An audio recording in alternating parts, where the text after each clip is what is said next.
Insightful. May 6, 2005. The day the world changed. Holla Back Girl by Gwen Stefani was #1 on the Billboard Hot 100. Tony Blair's government was re-elected for a third term in Britain the night before, but most importantly, it was the day of the final callback audition for the role of Chloe in Disney Channel's upcoming television show, Hannah Montana. Taylor Momsen, of later Gossip Girl fame, Daniela Monet of later Victorious fame. Start the audition.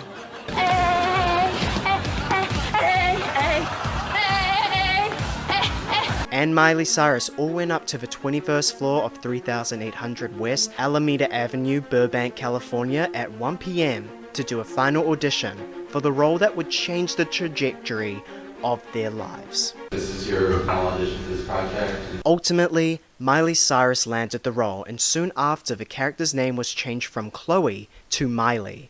Disney Channel believed that the show would be a great way to cross-promote a hit show about a pop star, showcase the music in the show, slap it on an album.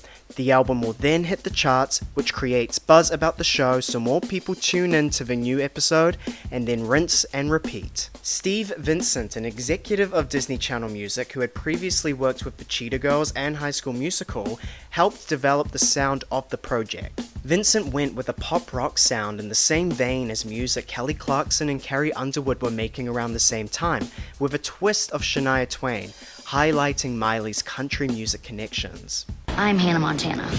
Miley Stewart is Hannah Montana. Disney Channel's new original series, Hannah Montana, rocks on the Disney Channel next month. The show debuted on March 24, 2006 to 5.4 million viewers, becoming an instant smash hit for the network. 4 days later, the show's theme song, Best of Both Worlds, was released to Radio Disney as a lead single for the upcoming album. The single was not released to mainstream radio, so the song only reached number 92 on Billboard. A few months later, Who Said was also released as a single to Radio Disney. It was a bombastic pop rock song featuring the background vocals of Elizabeth Ashley Sornig, someone that I've talked about previously on my channel. If you are interested, you should watch my video about exposing Hannah Montana's ghost singer. On October 25, 2006, the album Hannah Montana was released. Miley Cyrus was competing with two other juggernauts in the music industry for the top spot on Billboard. John Legend released his album once again, and My Chemical Romance released The Black Parade the same week. However, on November 1st, the Hannah Montana soundtrack reached the #1 spot, selling 281,000 copies in its first week. In doing so, the record became the first television soundtrack to debut in the peak position. The album has sold over 3.7 million copies in the United States, becoming the second best-selling television soundtrack behind High School Musical with 4.8 million copies. With a successful first season and a #1 soundtrack on Billboard, Disney Channel had its next big star. Or should I say two? If Hannah Montana, which was just Miley Cyrus in a blonde wig, could top the chart, why couldn't Miley with brown hair do the same? Disney Channel settled on releasing a double album, Hannah Montana 2 Meet Miley Cyrus. The first disc and the cover of the album would feature music from the second season of Hannah Montana. The second disc would then feature the debut of Miley Cyrus's music. Firstly, the lead single for the Hannah Montana component of the double album was the earworm originally added as a bonus track on the reissue of the first soundtrack. The single was then released as the lead single a month before the release of the album. The song reached number 27 on Billboard, and the single has sold at least 906,000 copies in the US. A couple months later, the album was released. This time, Miley Cyrus was competing for a #1 spot on Billboard with Kelly Clarkson, a quoted inspiration for the Hannah Montana signature sound. The double album secured the #1 spot, beating Kelly Clarkson's My December by 35,000 units. Miley Cyrus bested American Idol star Kelly Clarkson by kicking her out of the top spot, and I'll bet she's pissed at you. Oh. I don't want her to be mad at me. This meant that Hannah Montana was not cursed by the sophomore slump. The album stayed in the top 10 for 23 weeks, becoming the 71st best performing Billboard 200 album of all time. As of 2014, it was estimated that the album had sold around 9.8 million copies worldwide. A few months later, the debut lead single of Miley's music was released, See You Again. I got my sights set on you. The song was initially hated by Miley herself, finding it weird. However, once she heard the final product, she was convinced. The song instantly received positive reviews, critics citing it as the most mature sounding song that has come out of a Disney pop star thus far. Interestingly, the song was a sleeper hit. This is because it took 7 months for the song to climb the charts into the top 10. Overall, the song has sold at least 2.4 million copies. The second single, Start All Over, was released in Australia in February 2008. I'm gonna start all over.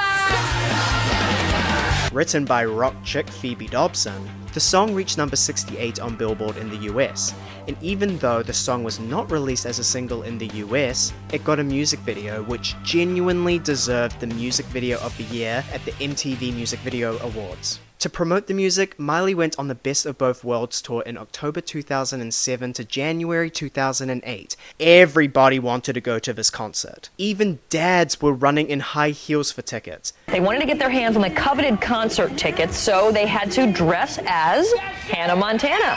A win for the dismantling of the patriarchy. And I'll tell you one thing, this girl was working. Miley was doing a concert almost every single night, taking a 5-day Christmas break. Miley did 71 shows in the span of 3.5 months. The tour made $70 million and even raised $2 million for the City of Hope National Medical Center. The show also had some controversy for using a body double during the performance of We Got the Party. People were mad that Miley was 1. Using a body double, and 2. That body double was lip syncing.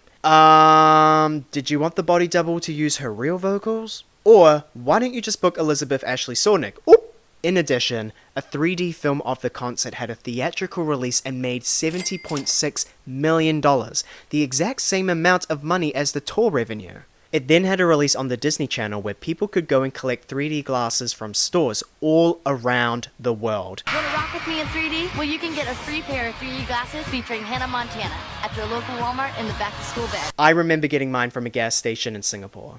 The movie had around 20.6 million viewers in the US, 19.9 million in Latin America, and 22.4 million in Asia, me included. And the money does not stop there. A live soundtrack was also released which reached number 3 on Billboard. 6 months after finishing her tour, Miley released the lead single of her second album, 1, 2, 3, 4. 7 Things. The 7 things I hate about you. Miley Cyrus says 7 Things was inspired by an ex-boyfriend. Ryan Seacrest even asked Miley Cyrus if she would be worried if her ex-boyfriend heard the song and would be upset, and Miley responded that although she may be a little worried, she wanted him to be upset. That was the point. The song peaked at number 9 on Billboard and sold at least 1.6 million copies. You make me love you. 1 month later, in July 2008, her second album, Breakout, was released.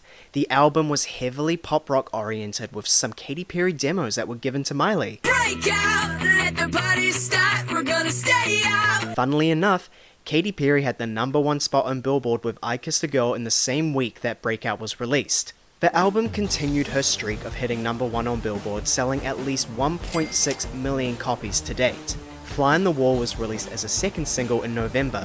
The song was about Miley's experience with the tabloids and paparazzi, which is heavily referenced in its music video. Miley mainly promoted the album doing performances on television. I'm loving all of the phones that were probably recording 1 pixel, not a single iPhone in sight, and she even performed Fly on the Wall on her 16th birthday. It's her 16th birthday. Here's my little girl, Miley Cyrus. She loves a good body double. Miley did not tour this album because of her insanely busy schedule, mainly gassing up for the release of the Hannah Montana movie. When I tell you that this movie was massive, I mean it was $150 million at the box office massive. To promote the movie, Miley released one of her signature songs, The Climb. The power ballad was rejected by several country singers before reaching Miley. Not only was this the first song that showcased Miley's vocal range, it was also the first song to be sent to adult contemporary radio. Yes, a song sung by a 16-year-old for a kids movie was sent to adult contemporary radio. As of last month, the song has just hit 6 times platinum. Following the release of The Climb, the movie soundtrack was released a couple weeks before the movie was released in theaters. The soundtrack debuted at number 2 on Billboard, however after 4 weeks the album hit the number 1 spot on May 2nd, 2009. The album has sold at least 2,085,000 units. A short 3 months later, the album Hannah Montana 3 was released, featuring songs from the show's 3rd season. The album was blocked from the number 1 spot by Maxwell's Black Summer Nights. The album has sold at least 1.2 million copies. The album spawned 2 singles, Ice Cream Freeze, Let's Chill, and Supergirl, but neither saw much success. However, 1 month after the release of Hannah Montana 3, Miley released arguably her most popular and successful song of her career thus far.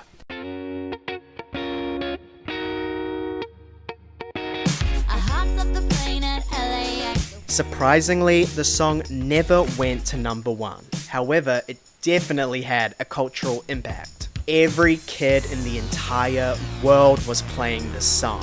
The music video was a viral sensation, and there was a media spiral over Miley supposedly using a pole on an ice cream pushcart as a dance pole in the 2009 Teen Choice Awards. The song has almost become a de facto national anthem for America in ways. Following the death of Osama bin Laden in 2011, the music video received a resurgence in views. Furthermore, following the 2020 US election, when Joe Biden was announced as the winner of the election, supporters in New York City started singing Party in the USA in Times Square.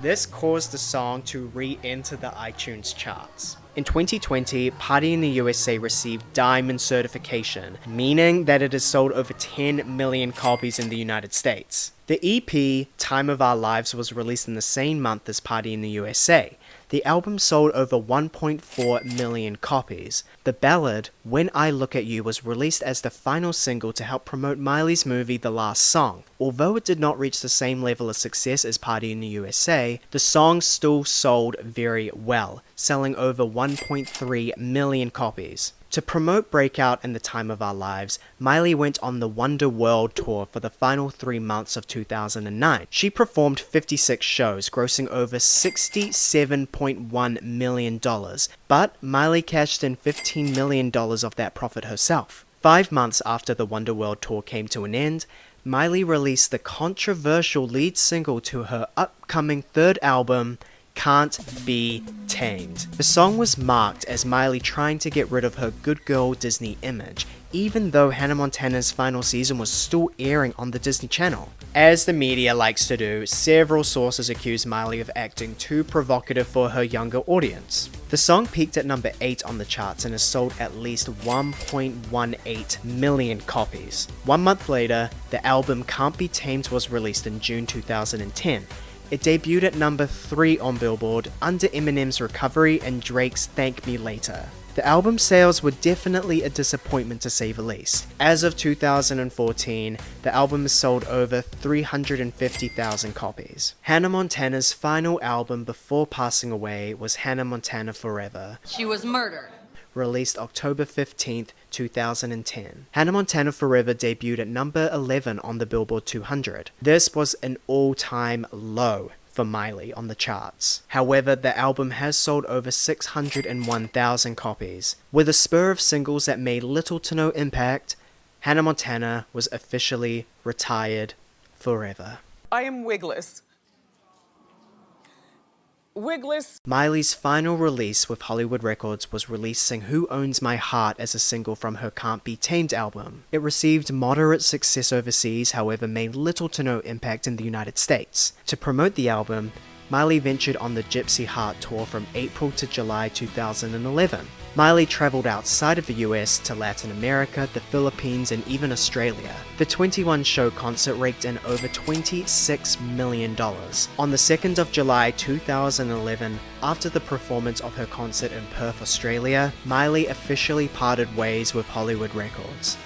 Over the 5 intense years that Miley worked with the Disney Channel, Miley made at least $421 million from her music and touring. This doesn't even include the $150 million from the Hannah Montana movie, merchandise, streaming numbers, views on YouTube, and other sources of money.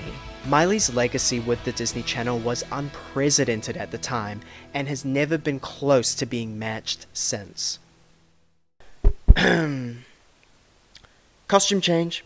Raised in New Jersey, 3 brothers, Kevin, Joe, and Nick, all had dreams of making it big as a band. Around the same time that Miley was auditioning for Hannah Montana, in 2005, the band recorded a song, Please Be Mine. The song was played to executives at Columbia Records, and of course loving it, they immediately signed the group to the label. Before releasing their debut album, they opened for several big artists including Kelly Clarkson. I had no idea that y'all opened for me in 2005. But you helped us get a lot of gigs after that, so thank you. We owe you 20%. The Jonas Brothers later released their debut single, Mandy, in December 2005. The song did not make much impact, however, it gave the band much needed exposure. The band then released some more songs for soundtracks, including some Disney soundtracks. The band even recorded the American Dragon Jake Long theme song for the show's 2nd season. In August 2006, their debut album, It's About Time, was released. The album peaked at number 91 on Billboard and only sold 67,000 copies. However, according to the Jonas Brothers manager, this was because the album was only given a limited release. While still releasing covers for Disney soundtracks, the music video of the brothers' cover of Busted's Year 3000 debuted on the Disney Channel. Even though the song was receiving success, the group was ultimately dropped by Columbia Records in early 2007. The Jonas Brothers, after having a working relationship with the Disney company, were quickly signed to Hollywood Records. Year 3000 was acquired by Hollywood Records from Columbia, and as a result, the song was re-released and sold at least over 1.05 million copies. Their first official single written under Hollywood Records was Hold On. Hold on.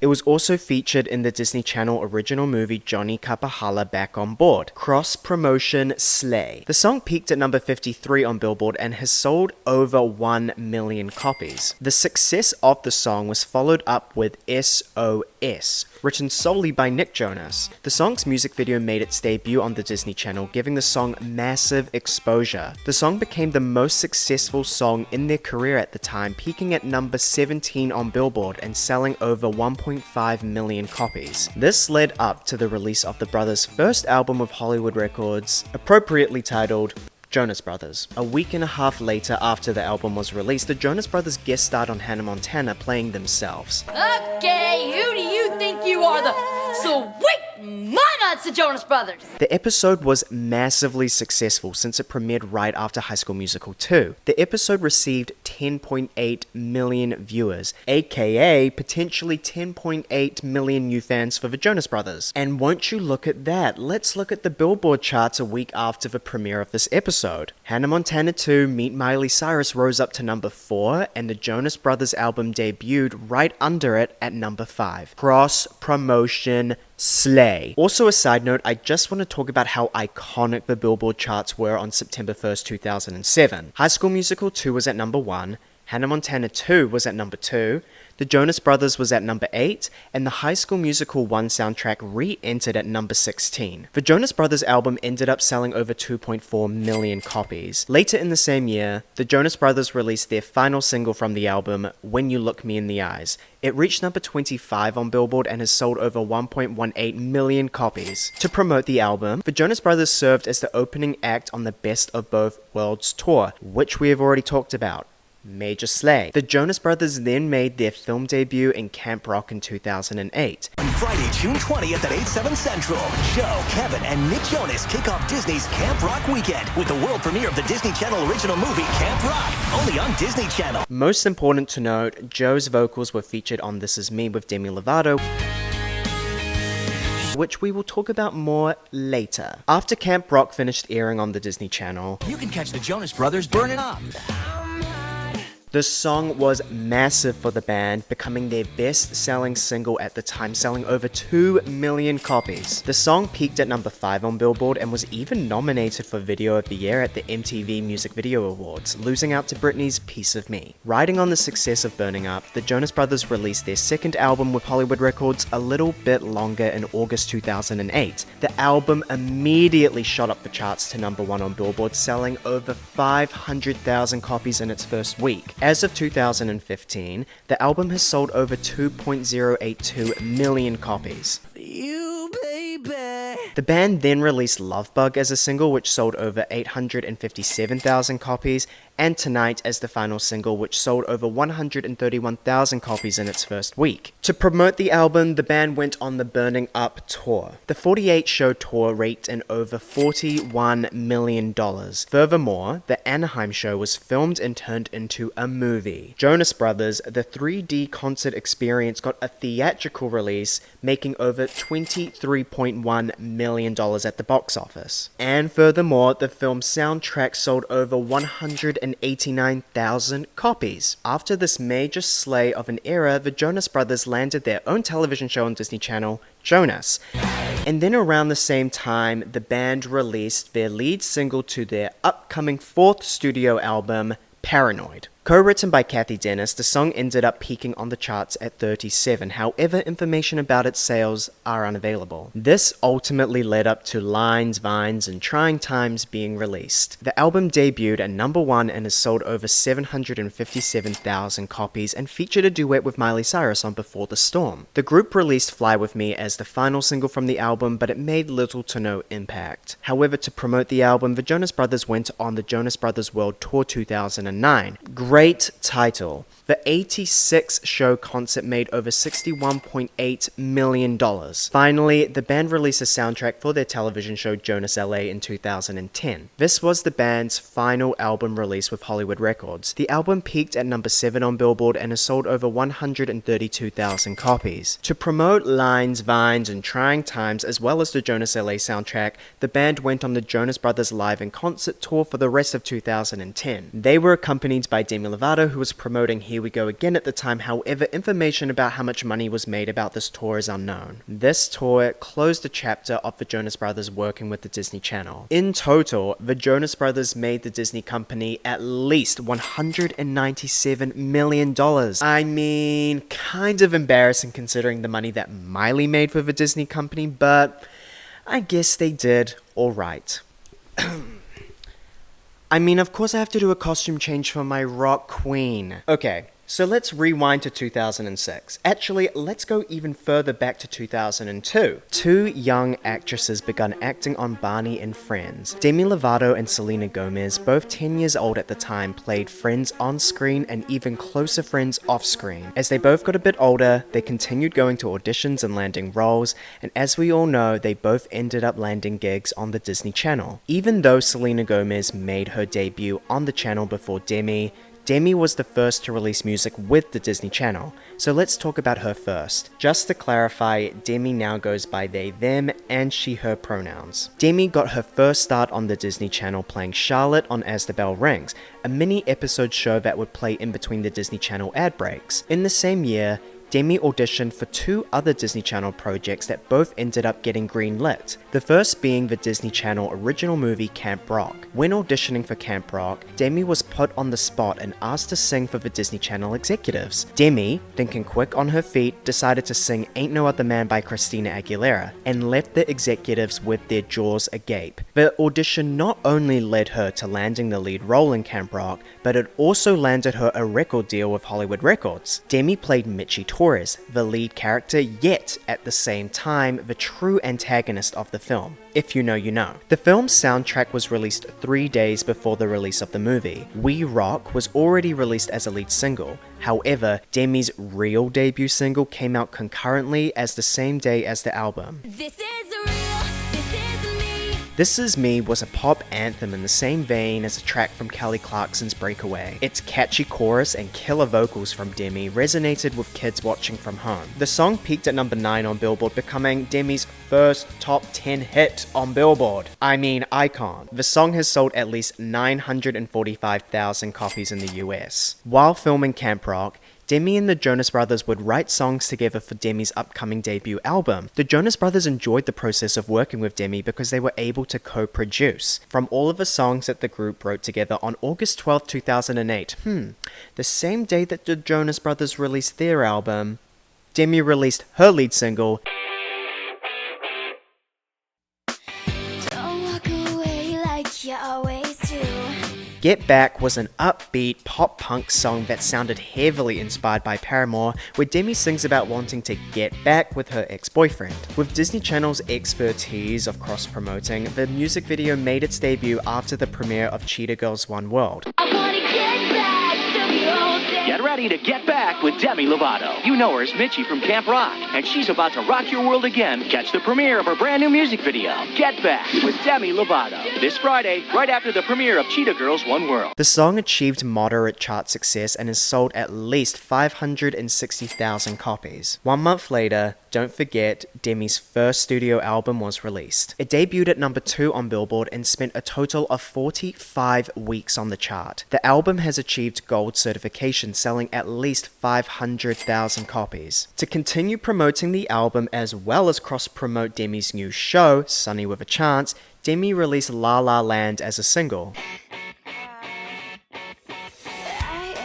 The music video featured her co-stars in a fake Hollywood lifestyle setting. The song preaches individuality and not being changed by the Hollywood machine, epitomized by the lyric, "Who said I can't wear my Converse with my dress?" Even though the song did not chart as high as Get Back, it definitely is considered a more significant song in Demi's career. The song has sold at least 935,000 copies, so I guess did do better than Get Back.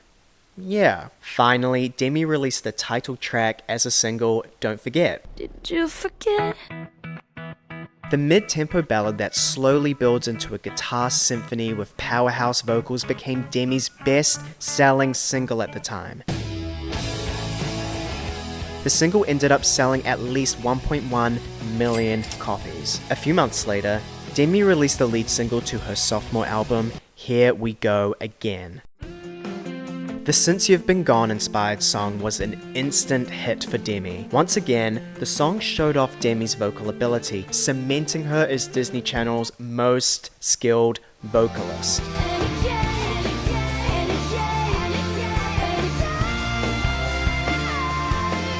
Once again, with cross-promotion in full effect, the music video for Here We Go Again made its debut after the premiere of the Disney Channel original movie Princess Protection Program starring Demi and Selena Gomez. But we'll come back to this a little bit later. Here We Go Again has sold over 880,000 copies. 1 month later, Here We Go Again the album was released. Demi Lovato's new album, Here We Go Again.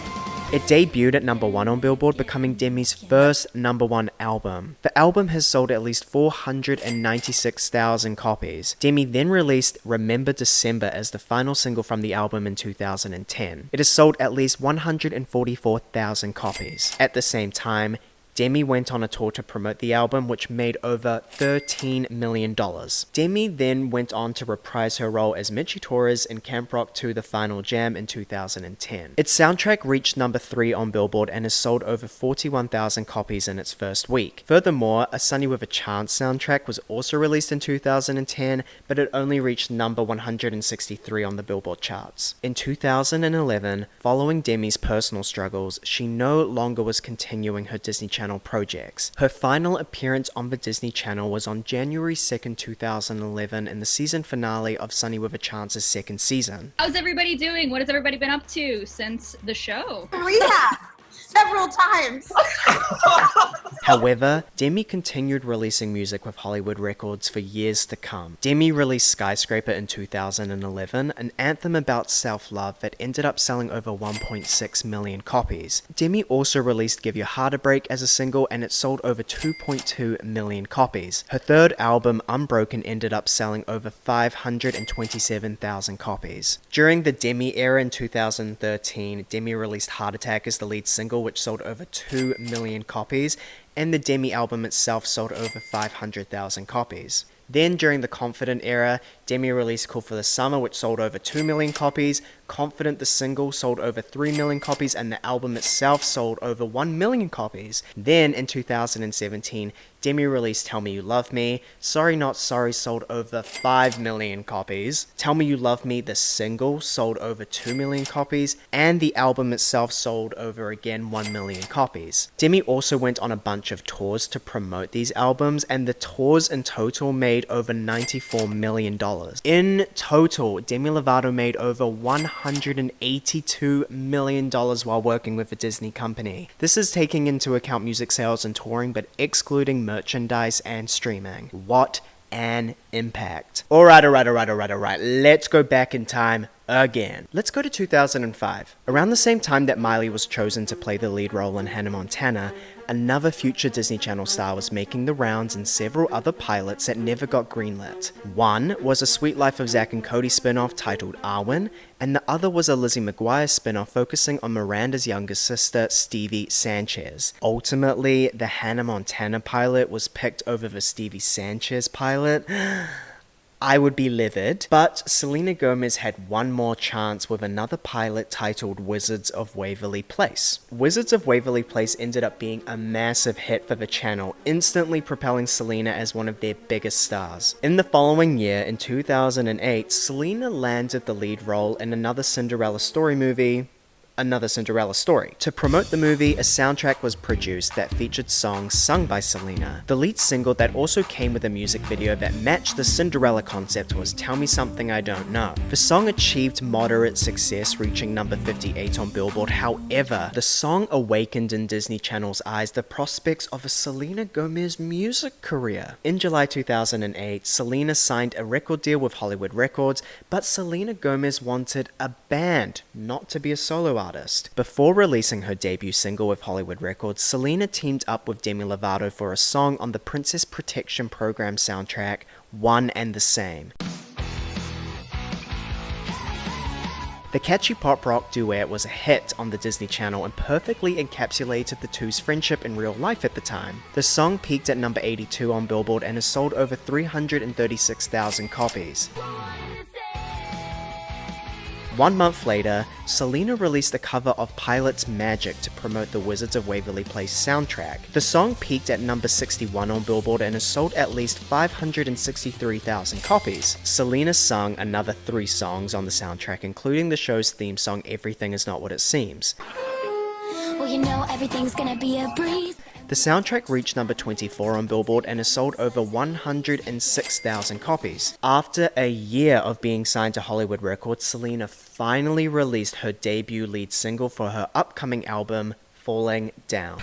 The song surprisingly only peaked at number 86 on Billboard, considering its catchy guitar riff and punchy vocal performance by Selena. However, the song did sell well, selling over 576,000 copies. 1 month later, Kiss and Tell was released. The album debuted at number 9 on Billboard, not performing as well as the debuts of her Disney Channel counterparts. However, the album has sold over 924,000 copies. The second single, Naturally, was released a couple months later, receiving a massive amount of play on the Disney Channel during ad breaks. Considered a sleeper hit on the charts, the single ended up selling over 2 million copies. 6 months later, Selena Gomez and The Scene released the lead single for their second project, Round and Round. Migrating away from the pop rock sound, the electro-pop song received moderate success on Billboard, peaking at 24. The song has sold at least 1 million copies. However, its follow-up single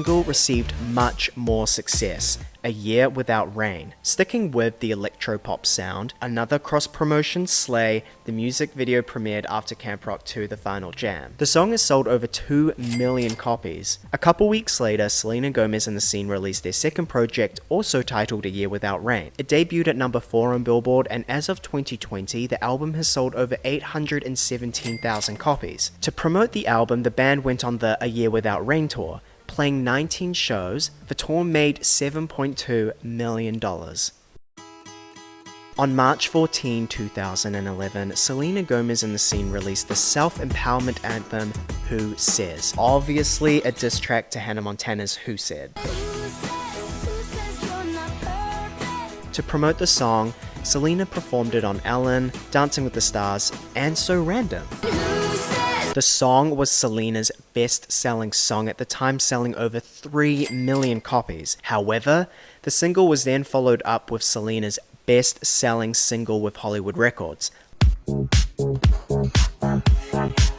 It's been said and done. The catchy Earworms music video was played during ad breaks on the Disney Channel, so it was absolutely impossible to escape the song. Even though the song did not crack the top 10 on Billboard, as of last month, the song has sold over 5 million copies. This is most likely due to the song getting a resurgence on TikTok in 2022. The song became a trending sound that was used in over 2 million TikTok videos. Going back to 2011, a week and a half after Love You Like a Love Song was released, Selena Gomez and The Scene's third and final album was released, When the Sun Goes Down. The album debuted at number 4 on Billboard and has sold at least 710,000 copies. The band released the final single from the album, Hit the Lights, 6 months after the album was released. The single sold over 1 million copies in the US, although it did not chart on the Billboard Hot 100. To promote the album, the band went on the We Own the Night tour. The band played 59 shows. However, box office numbers are not known. However, some figures are known.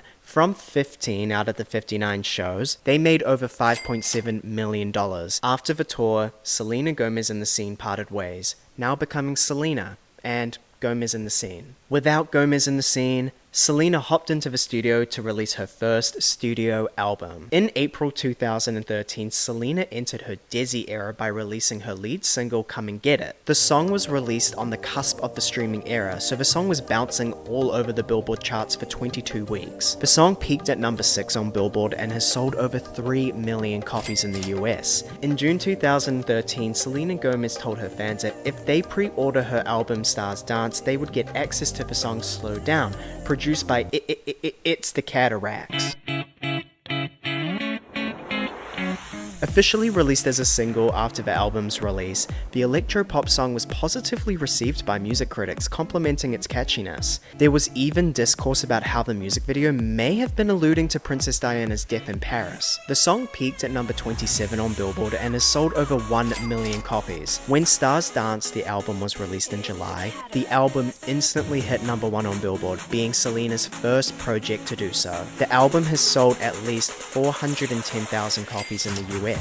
To promote her solo album, Selena went on the Stars Dance tour. Selena toured the US, Canada, and Europe. She was also meant to tour Asia and Australia, however had to cancel for personal reasons, as well as a denied visa for the Russian dates. In total, the tour made $35.3 million. For Selena to fulfill her contract with Hollywood Records, Selena released the greatest hits album, For You. This album was promoted with the single The Heart Wants What It Wants. Many compared the song to the trend in mid-tempo minimalist pop music that was being made popular by Lana Del Rey and Lorde at the time. The song sold over 1.4 million copies.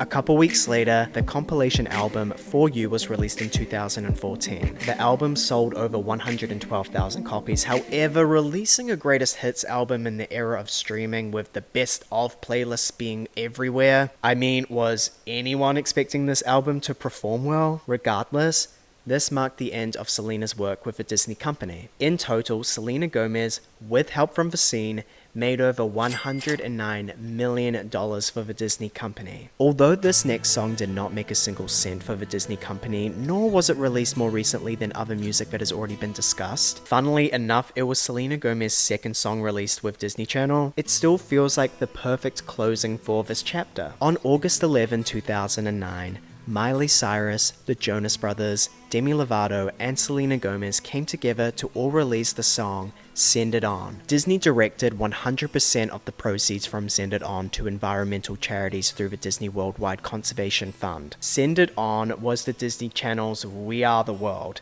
packed with Disney Channel's top billers. The song peaked at number 20 on Billboard and stayed on the charts for a month. Although this song made no money for Disney, which is the whole point of this video, it feels important to talk about this song because it represents the amazing legacies of these stars. There is something amazing just seeing all of these people in the same room. Combined, these stars made almost $1 billion for the Disney company. Yet here they are all in the same room, blocking out their busy schedules to make a song for charity.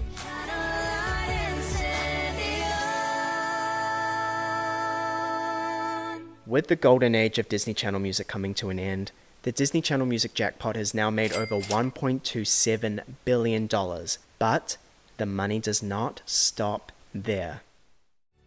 I really hope you enjoyed this second part of this series. If you loved it, please leave a like and subscribe, and I'll see you in part 3.